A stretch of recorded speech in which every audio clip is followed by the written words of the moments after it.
Hello students. पिछले video में हमने जो है दूरी और विस्थापन के बारे में पढ़ा था, तो अब जो है उस पर आधारित कुछ क्वेश्चनों को अपन कर लेते हैं कि दूरी और विस्थापन पर आधारित कुछ न्यूमेरिकल करा रहा हूँ। तो उनको करने से पहले अपन जो है दिशाओं का ज्ञान होना चाहिए अपन को। किसका ज्ञान होना चाहिए? दिशा का, कि किधर कौन सी दिशा है, किधर कौन सी दिशा है। तो ध्यान देना, यहाँ पर दिशाओं के बारे में बात कर रहे हैं अपन। तो दिशाओं में जो है ये तो होती है पूरब, ये होती है पश्चिम, ये होती है उत्तर और ये होती है दक्षिण। पूरब, पश्चिम, उत्तर, दक्षिण। जब ये चीज़ हमको मालूम होती है तो कुछ ऐसे क्वेश्चन को करने में हमको आसानी होती है। जैसे क्वेश्चन दे दिया आपको,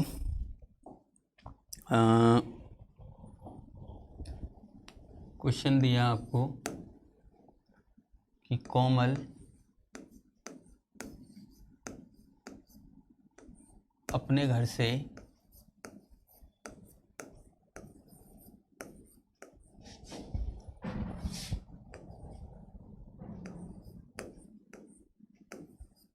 दक्षिण दिशा में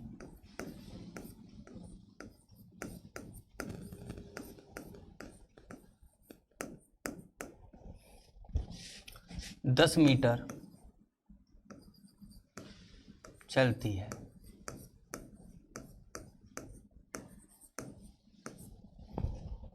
कोमल अपने घर से दक्षिण दिशा में 10 मीटर चलती है। वहाँ से वह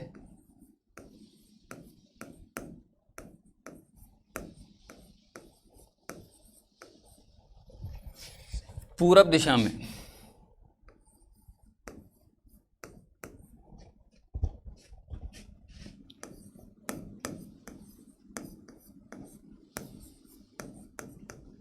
पुणे 10 मीटर चलती है।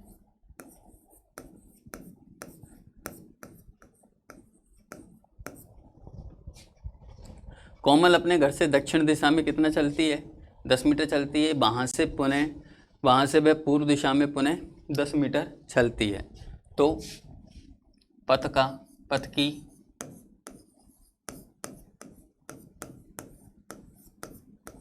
कुल दूरी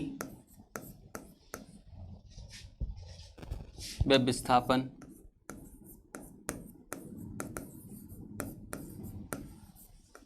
ज्ञात कीजिए।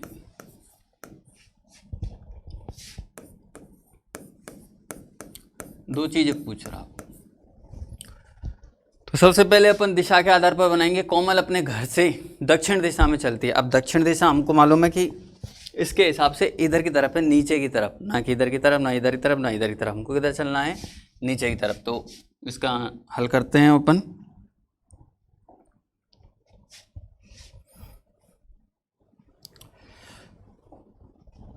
देखिए हल कर रहे हैं इस पर अपन। तो दक्षिण दिशा में कितने चल रही है? 10 मीटर चल रही है। यानी ये इसका घर है, यहाँ पर घर है। कितना चली? यहाँ से ये 10 मीटर चली। अब यहाँ से ये कौन सी दिशा में चली? दक्षिण दिशा में चल रही है। अब यहाँ से ये कौन सी दिशा में मुड़ गई? पूर्व दिशा में। कौन सी दिशा में? पूरब दिशा में। कौन सी दिशा लिख रखी है इधर? पूरब दिशा ही है। तो पूरब दिशा में फिर 10 मीटर चली है।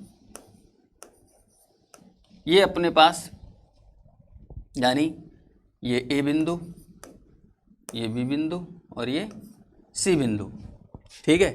तो वो कह रहा पथ की कुल दूरी।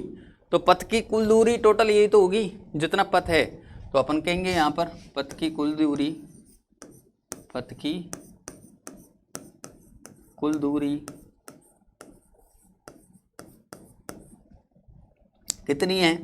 ध्यान देना, A B plus B C, यही होगी। कितनी हो जाएगी? ए बी 10 है और बी सी कितनी है? 10 है। तो कितनी हो जाएगी 20 मीटर। कितनी हो गई 20 मीटर। तो ये तो पहला अपना हल हो गया, पथ की कुल दूरी निकाल ली है अपन ने भाई। क्या निकाल ली? पथ की कुल दूरी निकाली है। सेकंड नंबर पर वो कह रहा है पथ का विस्थापन। अब ध्यान देना, विस्थापन में जो है मैंने आपको बताया था न्यूनतम। अब ये इसको जाना है ए से सी बिंदु पर, कोमल को खामत पर जाना है, ए से सी बिंदु पर जाना है, तो वो शॉर्टकट अपनाएगी यानी न्यूनतम जो है। तो शॉर्टकट में देखिए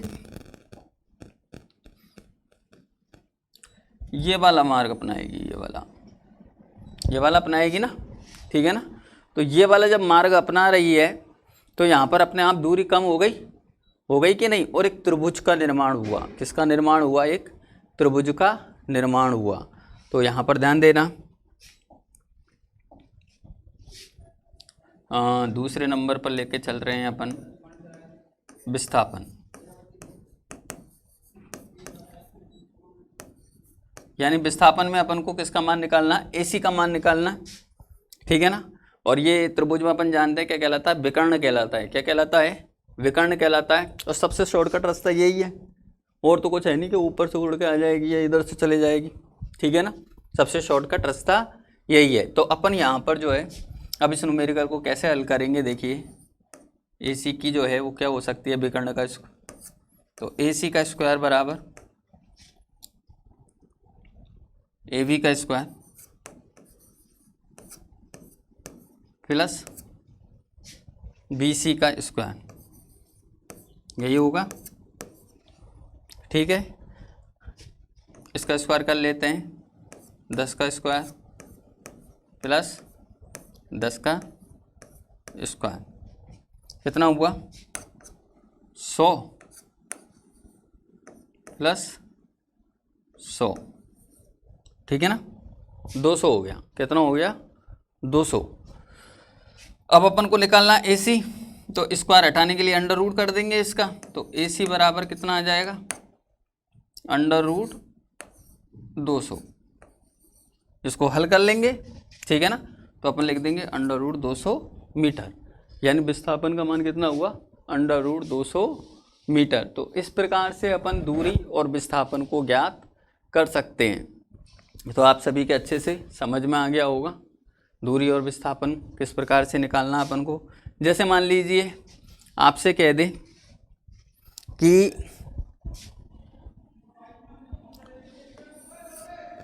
कोई गेंद है ये, ठीक है, इसे A से B बिंदु पर ऊपर की ओर फेंका गया, और कितना यहाँ की ऊंचाई जो है H बराबर कितनी है? 20 मीटर है। कितनी है? 20 मीटर। ध्यान देना कितनी है? 20 मीटर है ऊंचाई। तो देखो ध्यान देना, गेंद को जब ऊपर की ओर फेंका गया तो गेंद ऊपर की तरफ गई,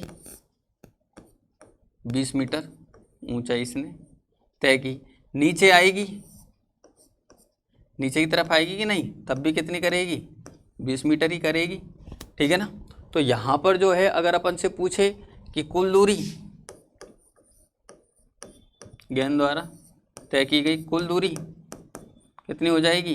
20 प्लस 20 बराबर 40 मीटर। लेकिन अब आपसे पूछे, यानी कहने का मतलब यही होगा कि A बिंदु से गेंद को फेंका गया, ठीक है ना। तो A बिंदु पर गेंद को आने में वो A बिंदु पर आने पर जो है गेंद का विस्थापन क्या होगा? तो यानी अपन कह सकते हैं कि भाई A बिंदु से जा रहा है यहाँ, तो A बिंदु पर विस्थापन क्या मतलब निकला? A पर जा रहा है और A पर ही आएगा, तो शून्य होगा। क्या होगा? शून्य। या फिर अपन यूँ ले सकते हैं कि देखिए अब यहाँ पर दिशा जो है तीर के निशान के आधार पर ऊपर की ओर जा रही है, गेंद को वास्तव में हम ऊपर की ओर फेंक रहे हैं। कहाँ फेंक रहे हैं? ऊपर की ओर। तो वो हो जाएगी धनात्मक। कौन सी हो जाएगी? धनात्मक। और नीचे की आएगी तो वो ऋणात्मक। तो विस्थापन क्या हो जाएगा? विस्थापन हो जाएगा +20 माइनस 20 बराबर 0। क्या हो जाएगा? 0। तो यहाँ पर ध्यान देना आप एक चीज़ बहुत ही महत्वपूर्ण, जो चीज़ मैं आपको बताने जा रहा हूँ विस्थापन का मान हमेशा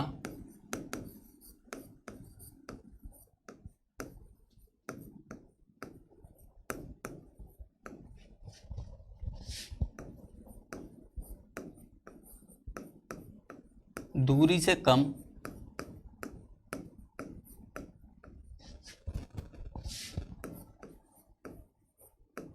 या विस्थापन का मान हमेशा दूरी से कम या दूरी के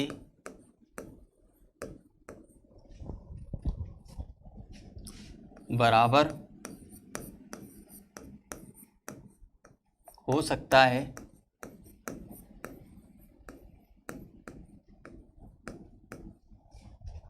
लेकिन किसी भी स्थिति में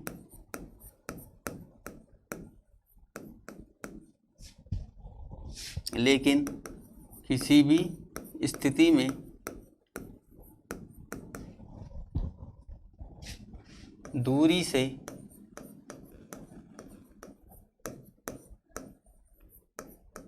अधिक नहीं हो सकता, दूरी से अधिक नहीं हो सकता।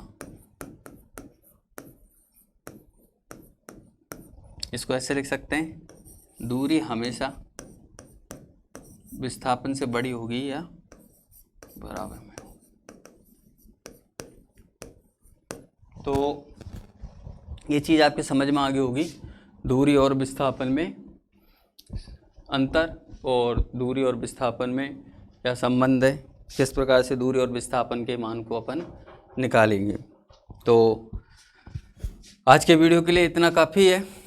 नेक्स्ट वीडियो में अपन अगले टॉपिक के साथ प्रारंभ करेंगे। आज का वीडियो देखने के लिए धन्यवाद।